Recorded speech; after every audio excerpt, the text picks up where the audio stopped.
Hello everyone, welcome to a brand new video. Today we're doing the F1 2017 Korea mode round Australia. Our very first round in the Force India. Our teammate is Esteban Ocon, and yeah, we're gonna try to probably secure a fourth place in the constructors. But anyway, this is our first race, and we're trying to beat Esteban Ocon, our new rival in this team. And yeah, you can see we're in qualifying 1. We have full qualifying and 50% race, but it wasn't good enough. We're down in P16. Unfortunately, we didn't manage to do the job in qualifying. Hopefully we can do it in the race. We have 50% race, we can get a lot of points. And yeah, that's the resource points we got from qualifying. 35, not a lot.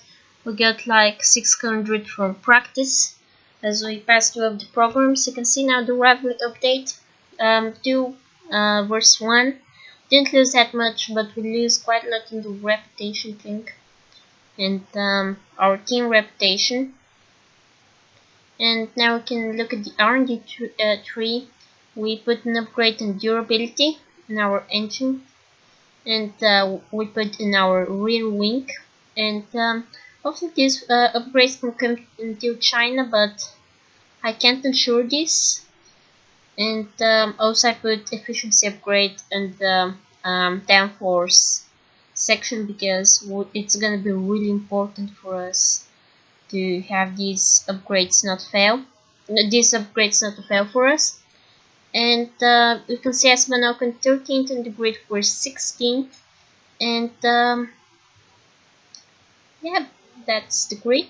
You can pause if you want to take a closer look at the grid.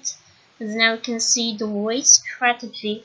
It's heavy rain at the start, but our team suggests us to start on intermediate tires, and at the end of the race gonna get dry, so most probably we can put the ultra soft tires as we are right before the start of the race. We got 5 red lights and it's lights out and away we go. Quite an average start. I'm used to get a lot better starts, but anyway, you can see yeah, I brake a lot early, really early, and we managed to take this as an opportunity to go up the inside, and we get a good run of the fighting Grosjean to Palmer, but Grosjean made sure we don't attack him, but we didn't. We made a huge dive bomb. We nearly hit Lance Stroll while doing this, but we managed to take the position from Nico Hülkenberg, so that's been alright. And we've gained like 7 positions off the start with these dive bombs. I just broke a little bit too late in those corners, so sorry if you think my driving in these first few corners wasn't good enough. And it's not gonna be like that in China, I hope, because yeah, they're not extremely fast, let's say, in the intermediate conditions or in wet in general in this game, which hopefully can get patched. Also, they're a lot faster in qualifying than in the race, so that's why I qualified so far down the field, even though I felt quite confident. Anyway, Ricardo had a bad run from the chicane, and we go up the inside of him and up the inside of Massa, who left the door open, so we're up to P6 position. I wouldn't expect to be in even if I qualified up the order, but anyway, we will try to catch up to Verstappen, but I don't think this is possible because Red Bull have quite a lot of downforce in their car, so it's it will be quite hard. And Verstappen, he made a little bit of a gap, like 7 and 8 seconds, as we lose the back end quite a lot in lap 7. This is, and yeah, you can see we lose a little bit of back end. It isn't anything special from the replay cameras, but to be racing at that moment and experience this kind of tank slapper is quite worrying as going wide in the final corner. It felt like Sebastian Vettel in 2016, I believe, when he did something like that. As we now skip to lap 9, we're still on P6, and We go wide on the grass, we lose backhand quite a lot. That was a little bit scary. Let's take a look from the replay cameras. And yeah, we go on the grass, make quite a good drift. But that's not the fastest way to take the corner. It was quite scary and needed a bit of time to recover from that kind of tank slapper. Anyway, we have pretty similar one in lap 10. A little bit smaller, but Ricardo makes quite a lot of contact with us, trying to overtake us for P6, but we outbrake him. And as you can see, Hamilton's in front of us because he pitted quite early for an hour set of inters. I'm planning to stay with inters until the dry period, but probably Hamilton just couldn't stay out. As you can see, Nico Hülkenberg out of the race. I expect it was an engine failure for the Renault team, and now Ricciardo and Verstappen have to make sure they have they don't have the same problem. Obviously Palmer too, but I'm not really racing with him. So yeah, we can see the safety car stationary, Bottas too, and Bottas has spun behind the safety car, probably had some kind of crash. Unfortunately, we have no footage of that as we now restart the safety car period. And Hamilton and Verstappen going side by side. I've got to mention Verstappen has an issue with the car. I'm not sure what kind of an issue, but he has some kind of an issue, and we have a better run than him, and we go from the left side to the right side, and we brake later than him, and we make the move for P3, and we're in the podium positions.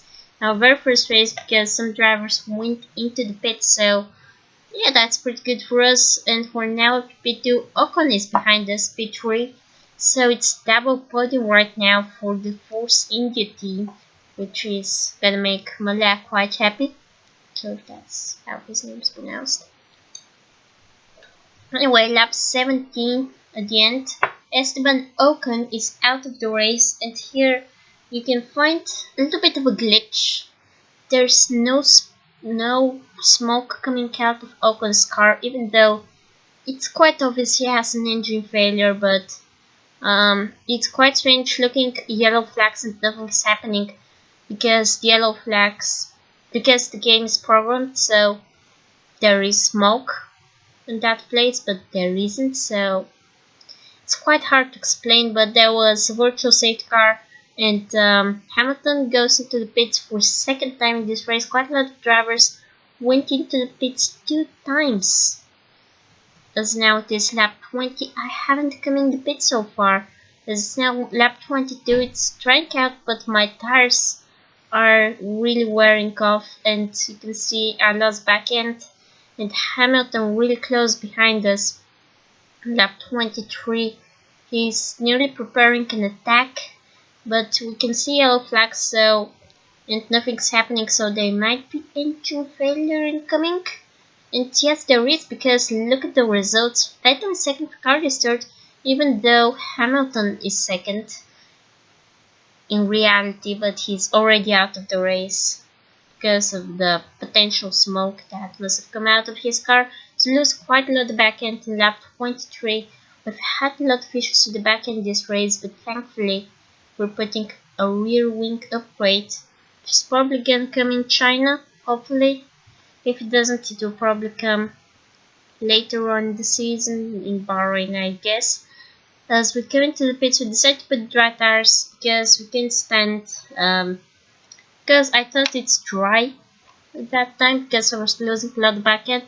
But in reality, I was losing the back end because of my worn tires, and now I'm losing the back end because of weather.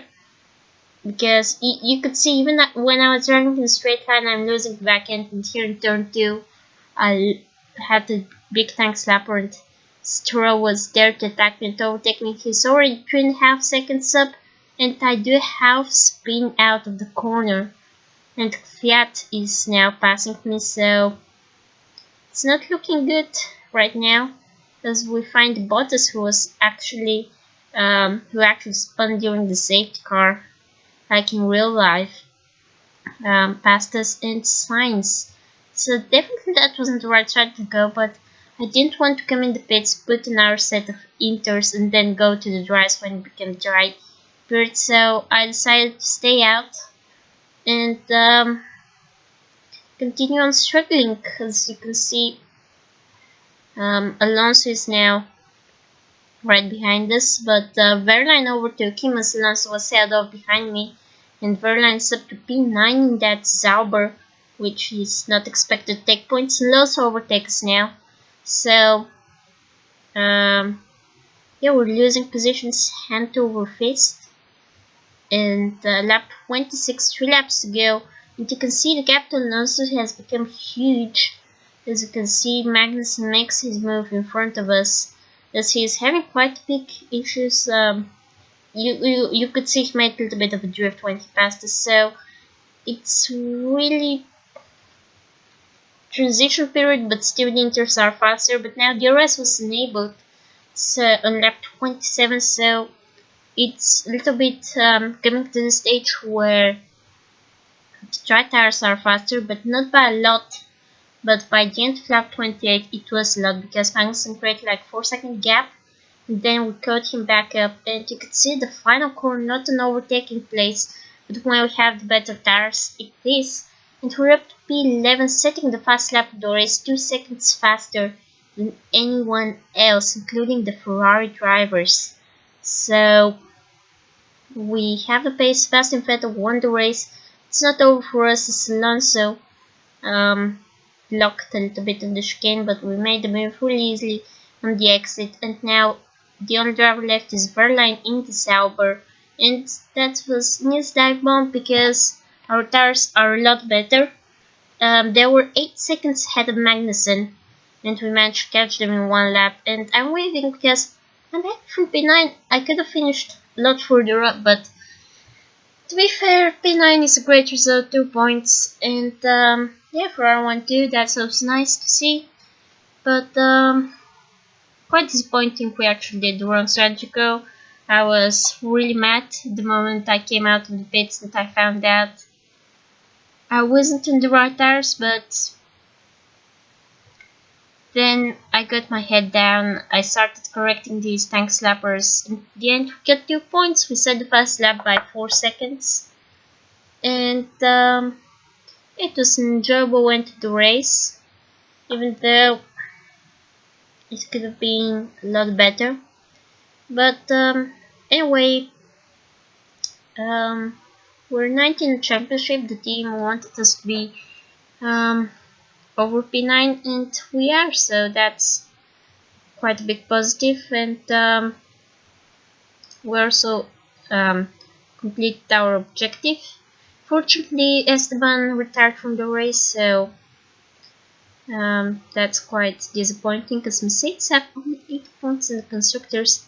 They're just in front of us, so really they're not starting their season as well as they would expect. As you can see in the rivalry, we're way ahead of Ocon. Even though we didn't have the best races, at least we finished it. As you can see, team approval going quite well, and the reputation level quite well too, so that's nice. As you can see, the career score.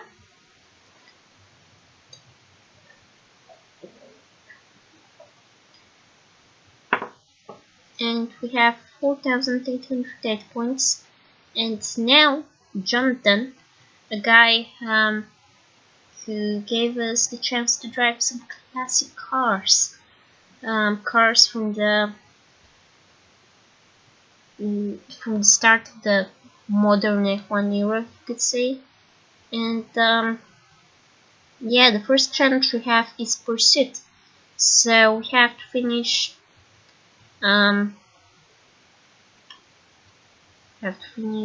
first, as these guys are in slower cars than our car, and we don't really have a lot of time to do that, as we start a little bit after they started. But the circuit short circuit, except the main straight, there are no overtake opportunities. So go to lap 2, and we try to overtake that Williams 92, but he's defending really well. We push him through the track, literally. The game doesn't like this kind of behavior, but I'm really trying to use every opportunity to get past him. and we thankfully did, but we lost a lot of time, so we're gonna try to catch up to the top 3. Sorry is the next car, and then Catman. And we got Sorry in the 98 McLaren, and then Catman. Can we do that? Yes, do it now. Atye is in P1, 91 McLaren I did, but we don't manage to take him, so we finished P2. We failed this challenge, unfortunately. But, yeah, we finished P2, failed challenge, and you could see the replay of this. Also, I would like to give a shout out to the man who creates his thumbnails. His link to his Twitter is in the description. Adrian, please give him a follow. Enjoy this little footage of the cameras near the track. And goodbye. Like if you enjoyed the videos. Bye.